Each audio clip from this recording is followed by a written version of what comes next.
네, 우리 할렐루야 샬롬하고 인사합니다. 할렐루야 샬롬 샬롬 샬롬 샬롬 샬롬.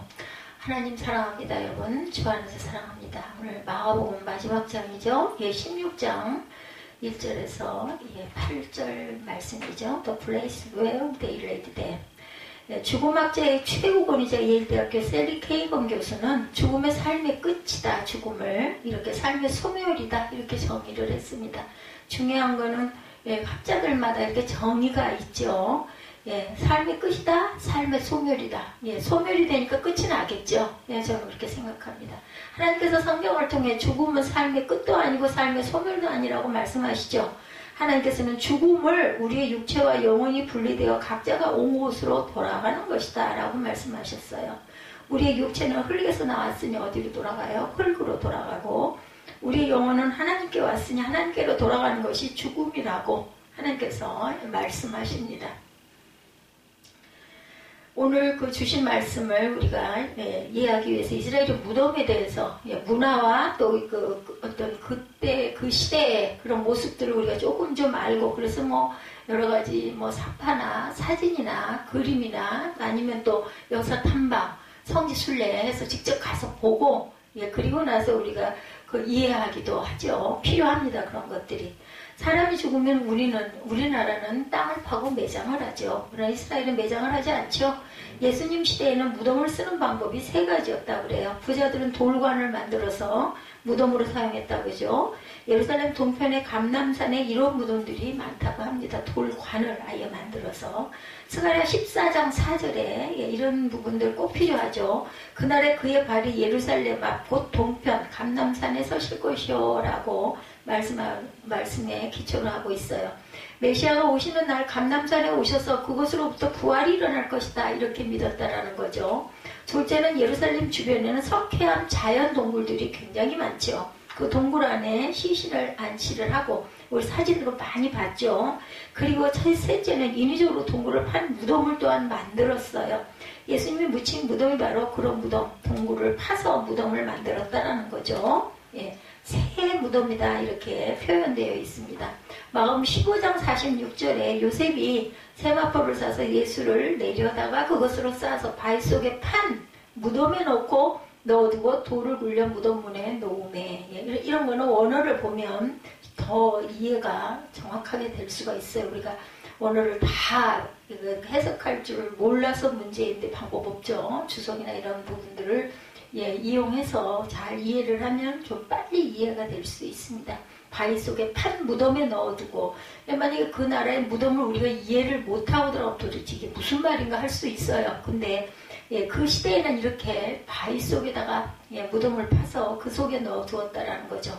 예수께서 십자가에 돌아가셨을 때 아리마대 요셉이 자기 집을 위해 파놓은 무덤에 예수님의 시신을 넣고 돌을 굴려 무덤 문을 막았죠. 안식 후 첫날 새벽에 예수님을 따르던 여자들이 예수님의 무덤으로 가면서 누가 우리를 위하여 무덤 문에서 돌을 굴려주리요. 왜냐하면 아주 무거운 돌로 막아놨기 때문에 여성들이 굴려낼 수가 없으니까 걱정을 했을 거예요. 제가 주차장을 간간히 가다 보면 차들을 중간에다 이렇게 밀어놓은 그 차 라인에 차들이 있어요. 내 차가 그 앞에 탁 걸려 있었을 때 기가 막히죠. 어떻게 그걸 밀어서 혼자 힘으로는 요즘에 차들이 또 크기도 하고 무겁기도 해요. 방법이 없죠. 손으로 이렇게 한번 밀어보면 뭐 꼼짝도 안 합니다. 뭐 어떻게 해야 돼요? 누군가가 아무나 지나가기를 기다리고 있다가 누가 보이기만 하면 무조건 뭐 어쩔 수 없어요. 체면이고 뭐 실례고 이면이고 이것 좀 도와달라고 하면은 대개는 제가 지금까지 말씀을 드린 분들이 그냥 나한테 왜 그런 부탁을 해요 하고 가는 분은 못 봤습니다. 여자분이라도 뭐 여자분이 됐든 누가 됐든 무조건 부탁을 하죠. 남자분이면 너무 반가운데 뭐 안 계시면 어쩔 수가 없습니다. 빨리 가기는 해야 되고 이 차를 좀 같이 좀 밀어달라고 너무 죄송하다고 아이고 밀어주고 나면 얼마나 감사한지 내 차 앞을 가로막고 있나 하고 봤는데 내 차는 살짝 빠질 수 있을 때 얼마나 감사해요. 그죠? 그래서 우리가 참 이런 염려 순간순간 생활 속에서도 이런 염려를 참 많이 합니다. 이 심정이 이해가 가요. 새벽이니 누가 있겠어요. 이 돌을 누가 굴려주리요. 걱정했어요. 유대인의 무덤 구조를 보면 돌문을 열고 들어가면 방이 있고 이제 사진에서 그 유튜브 영상에서도 본 기억이 납니다. 방에는 죽은 사람을 누일 수 있는 침대가 만들어져 있어요. 그리고 옆에 또 하나의 방이 있습니다. 죽은 지 1년쯤 뒤에 몸이 다 썩으면 뼈가 남죠. 그 뼈를 수습하여 뼈 보관소로 만들어 놨다고. 이렇게 유대인들의 장례 절차는 마무리가 됩니다. 우리가 유대인들의 무덤 구조에서 죽음이 무엇인지를 깨달을 수 있는 것은 살아있는 사람의 영역과 죽은 사람의 영역이 문 하나 사이라는 거. 맞아요. 그렇습니다. 무덤 밖은 살아있는 사람의 영역이고 무덤 안은 돌아간 자들의 영역이죠. 살아있는 사람의 영역과 죽은 사람의 영역이 철저하게 구분되어 있는 것은 사실이다. 근데 문을 통해서 살아있는 사람의 영역과 죽은 사람의 영역이 또한 연결이 되어 있어요. 산 사람들이 돌아간 사람들의 무덤 안에 들어가서 이런저런 것들을 치우고 우리는 움직이고 뭐 일을 할 수 있는 사람들이니까 할 수 있는 거죠. 돌아간 분들의 것들을. 살아있는 사람이 돌문을 열고 죽은 사람의 영역으로 들어갈 수가 있죠. 그렇게 또 만들어놨고 안식 후 첫날 부활하신 예수님은 무덤의 돌문을 여시고 죽은 자의 영역에서 살아있는 사람들의 영역으로 나아오셨습니다. 예수님의 무덤에 나타난 천사들이 말하죠. 6, 7절입니다. 놀라지 말라. 너희가 십자가에 못 박히신 나사렛 예수를 찾는구나. 그가 살아나셨고 여기 계시지 아니하나니 보라 그를 두었던 곳이니라. 오늘 제목이기도 하죠. 그를 두었던 곳이다. 가서 그의 제자들과 베드로에게 이르기를 예수께서 너희보다 먼저 갈릴리로 가시리니 전에 너희에게 말씀하신 대로 너희가 거기서 배우리라 하라. 이렇게 얘기하라는 거예요. 성경은 예수님의 무덤을 통하여 죽음이 문이라고 말씀합니다. 죽음은 문이다. 이것이 또 하나의 제목이 될 수도 있겠죠. 죽음은 문이다. 여러분들 요즘에 논문 때문에 소논문 때문에 골치를 썩고 있어요. 죽음은 문이다. 어떻게 보면 이게 무슨 소리야 일 수도 있는데 이해한 사람들은 그래.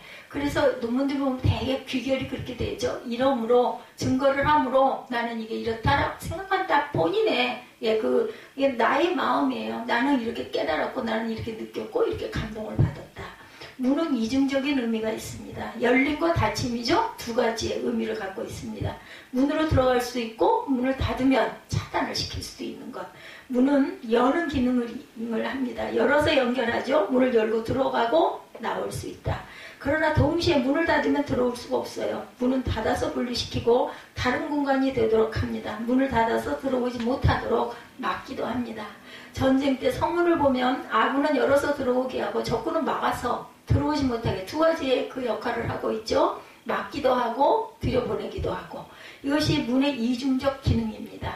그러면 죽음은 무슨 문일까요? 인간은 세 칸을 가지고 있는 존재다. 무슨 칸이에요? 시간과 공간과 인간. 이렇게 말하고 있습니다. 이 3간의 역동적 만남 가운데 우리 인간의 삶의 환경이 만들어진다고 볼 수가 있죠. 시간, 공간, 인간이 만남으로 만들어지는 환경 가운데 우리는 삶을 영위하고 살아갑니다. 죽음의 문이라고 할 때 죽음의 문은 우리 인간의 환경을 만들어내는 세 칸의 관계가 있다. 첫째는 시간과 관련해서 죽음을 생각해 봅니다. 시간으로 성경은 세상은 이 세상과 오는 세상으로 나눠지죠. 오는 세상. 그리고 지금 내가 살고 있는 세상. 뭐라고 그래요? 마태복음 13장 12절, 에베소서 1장 21절에 보면 모든 통치와 권세와 능력과 주권과 이 세상뿐 아니라 오는 세상에 일컫는 모든 이름 위에 뛰어나게 하셨다. 이렇게 말씀하고 있어요. 에베소서 1장 21절에 금생과 내생으로 나누기도 합니다. 디모데전서 4장 8절에 육체의 연단은 인간의 유익이 있으나 경건은 범사에 유익하니 금생과 내생의 약속이 있다. 이렇게 말하고 있어요. 그렇다면 시간과 관련해서 죽음은 유한한 시간의 세계에서 영원한 시간의 세계로 들어가는 문입니다. 그래서 아까 말씀하신 부분이 구약과 신약 이거 시간이다 이렇게 표현할 수 있겠네요. 그죠? 구약의 그 시간들 수천 년 전의 시간들이 신약 우리 현대 시간 안에 어떻게 접목이 되어 있는가 이렇게 표현할 수도 있겠다. 우리 인간이 살아가는 시간의 세계는 유한한 세계죠. 정해져 있어요. 한계가. 시간이 정해져 있죠. 유한한 시간의 세계를 사는 우리 인생에 대해서 모세가 노래합니다. 시편 90편 10절입니다. 우리의 연수가 70이요 강건하면 80이라도 그 연수의 자랑은 수고와 슬픔뿐이요 신속히 가니 우리가 날아가나이다. 아멘.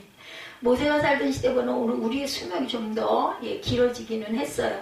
그러나 약 100년이죠. 시간적으로 유한한 세계, 뭐 100년 아니야, 200년 아니야, 300년 아니야, 1000년이라고 해도 한계가 정해져 있기 때문에 모두가 유한한 그러한 세계에 살고 있습니다. 그러나 시간적으로 죽음 이후의 세상은 어떤 세상? 영원한 세상이다. 유한한 그 시간의 세상이 아닌 영원한 세상. 모세는 90편 2절에 영원부터 영원까지 주는 하나님이십니다. 아멘. 영원부터 영원까지 주님은 한 분이시고 하나님이십니다. 영원부터 영원까지 하나님의 세상은 또한 영원합니다. 예, 그래서 하나님의 이름도 영원하신 하나님, 예, 창세기 21장 33절에 아브라함은 부엘세바에 에셀나무를 심고 거기서 영원하신 야훼의 이름을 불렀다. 이렇게 말하고 있습니다. 시간적으로 죽으면 유한한 세상에 살던 우리가 영원한 세상으로 들어가는 문이 된다.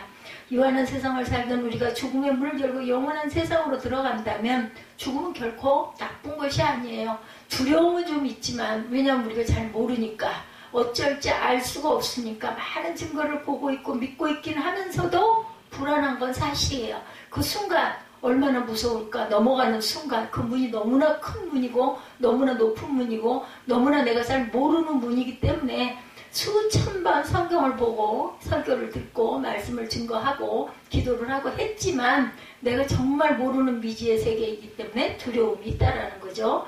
오히려 하나님께서 유한한 인생을 사는 우리 인생에게 주시는 최고의 선물이고 축복임에도 불구하고 죽음이 영원한 세계로 들어가는 문이기 때문에 우리는 두려움과 공포와 그리고 또 어떻게 될까 이런 그 조바심 같은 것도 있죠. 둘째, 공간적으로 생각해 봅니다. 공간적으로 성경은 하늘과 땅, 이 세상과 저 세상으로 구분하죠. 하늘과 땅, 누가복음 20장 34절, 저 세상 누가복음 20장 35절입니다. 예, 20장 34절에 뭐라고 말씀하세요? 예수께서 이르시되 이 세상의 자녀들은 장가도 가고 시집도 가되 35절에 저 세상과 및 죽은 자 가운데 부활함을 얻기 합당히 여김을 받은 자들은 장가가고 시집가는 일이 없다 라고 얘기합니다. 우리는 이 세상에 지금 살고 있어요. 이 세상의 삶의 특징은 부족하다는 거죠. 모든 것이 부족합니다. 우리가 흔히 듣는 소리가 전부 부족하다는 거죠. 60억의 인구가 살기에는 지구의 땅이 너무나 좁고 부족하고 돈도 부족하고 물도 부족하고 이 세상은 모든 자원이 부족하다는 겁니다. 그러나 저 세상은 부족할 게 없어요. 예, 저 세상은 자원이 무한하죠. 무궁무진합니다. 우주만 해도 60억 인구가 아니라 1000억이 살아도 조금도 부족하지 않은 곳이다. 이 우주가 얼마나 큰지 우리로는 그 크기를 알 수도 없어요. 정말로 얼마나 큰지 상상도 안 돼요. 예, 그 영화 본 기억나시죠? 예, 고래가 본 기억 봤어야 얼마나 더 표현을 제대로 하지냐. 무지무지하게 커. 그러면 그 무지무지하게 한 거는 각 사람 따라 가장 큰 그것을 생각을 해보죠. 아, 그것보다 크다는 얘기야. 근데 그렇게 큰 걸 보지 못한 사람은 내가 상상할 수 있는 건 내가 본 곳의 한계밖에는 없다라는 거죠.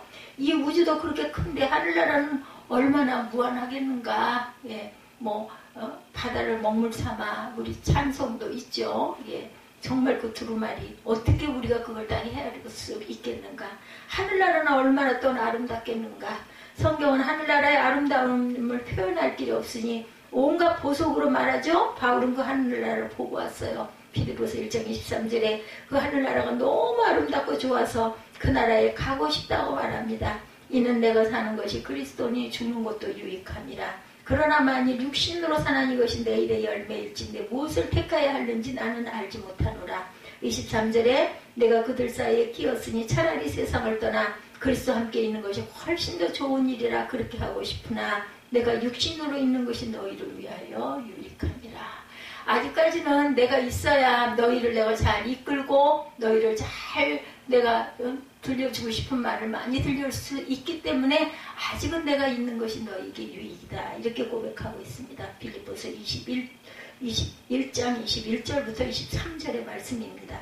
공간적으로 죽음은 이 세상에서 저 세상으로 들어가는 문이죠. 모든 것이 부족한 이 세상에서 모든 것이 부족함이 없는 저 세상으로 들어가는 문이 죽음입니다.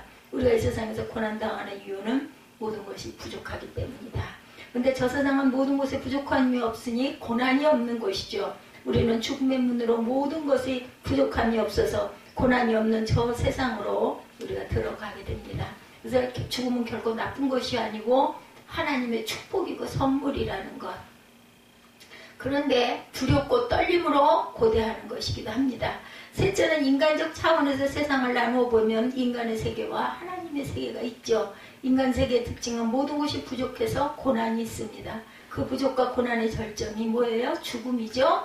그런데 하나님의 세계는 인간 세계와는 다르다고 말씀하죠. 하나님의 세계가 어떤 것인지 성경에서 한번 찾아봅니다. 요한계시록 7장 17절입니다. 이는 보좌 가운데 계신 어린 양이 그들의 목자가 되사 생명수 샘으로 인도하시고 하나님께서 그들의 눈에서 모든 눈물을 씻어주실 것입니다. 하나님의 세계의 특징은 생명이에요. 우리 눈에서 모든 눈물을 씻어주는 것. 우리의 고난을 이제는 끝났다. 그래서 뭐라 그래요? 편안히 쉬어라. 영원한 세계다. 이렇게 표현들 합니다. 요한계시록 21장 4절에도 모든 눈물을 그 눈에서 닦아주시니 다시는 사망이 없고 애통하는 것이나 곡하는 것이나 아픈 것이 다시 있지 아니하리니 처음 것들이 다 지나갔습니다.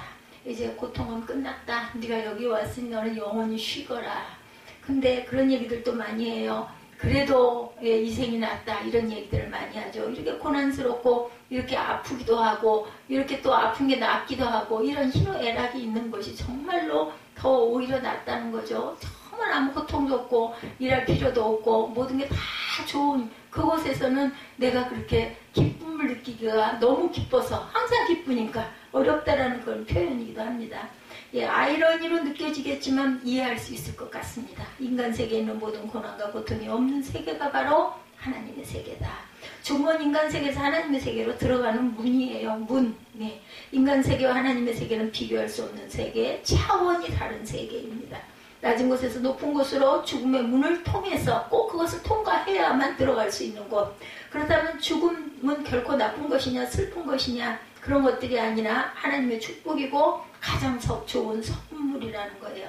두려움을 갖고 두려워하면서 그 순간 우리가 숨지는 순간 두려움의 얼굴과 그 다음에 기뻐하면서 마음을 편하게 하며 돌아가는 얼굴은 딱 보면 표가 날 것 같아요.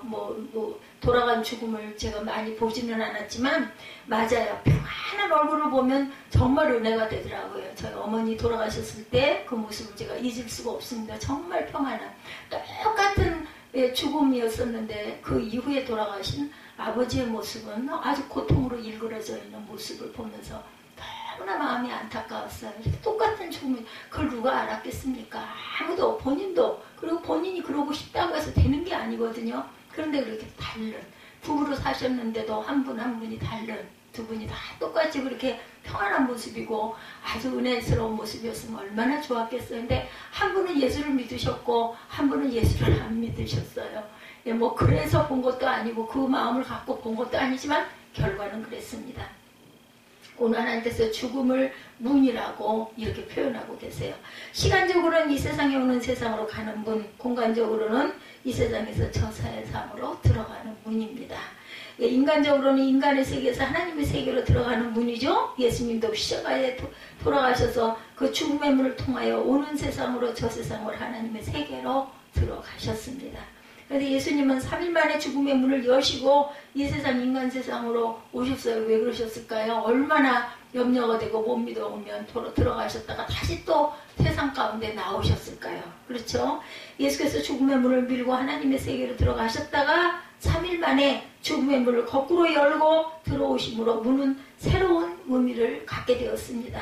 예수님은 내가 양의 문이다 라고 말씀하시죠? 요한복음 10장 7절에 죽음의 문이 생명의 문이 된 거예요. 연결된 문. 그래서 우리는 그 문으로 하나님 앞에 들어가게 될 것이라는 것.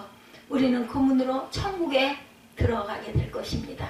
그 문으로 영생복락에 들어가게 될 것이고 죽음의 문이 생명의 문으로 연결이 될 수 있다라는 것.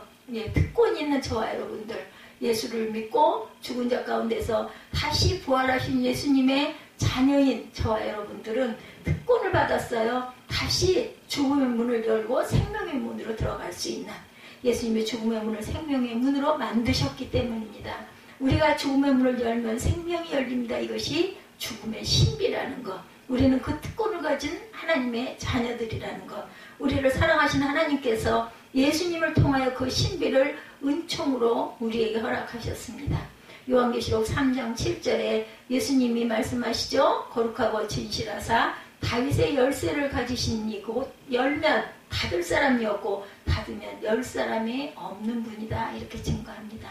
예수께서 현재는 우리의 죽은 문을 닫고 계세요. 그러나 얼마 안에서 곧 예수께서 그 문을 열어주시는 날이 올 것입니다. 우리의 남은 생에는 그 문을 향하여 나아가는 삶이에요. 하루하루 살아가는 게 그 문에 가까이, 오늘 또 하루를, 또한 내일 또 하루를 이렇게 한 발 한 발 가까이 다가가죠.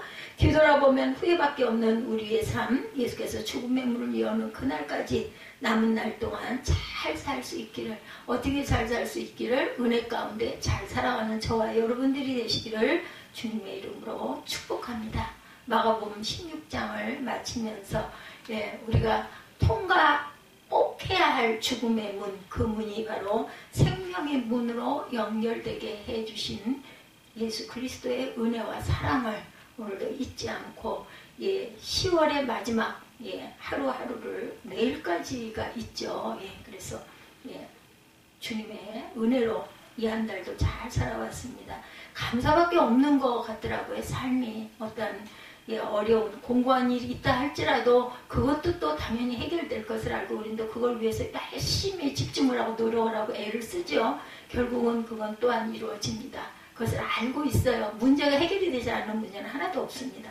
그렇기 때문에 무엇의 은혜로, 하나님의 은혜로 우리가 이 순간도, 오늘 하루도, 이 주일도 주님 보시기에 아주 아름답고 거룩한 하루로 승리하고 살아가시는 저와 여러분들이 되시기를 주님의 이름으로 축복합니다.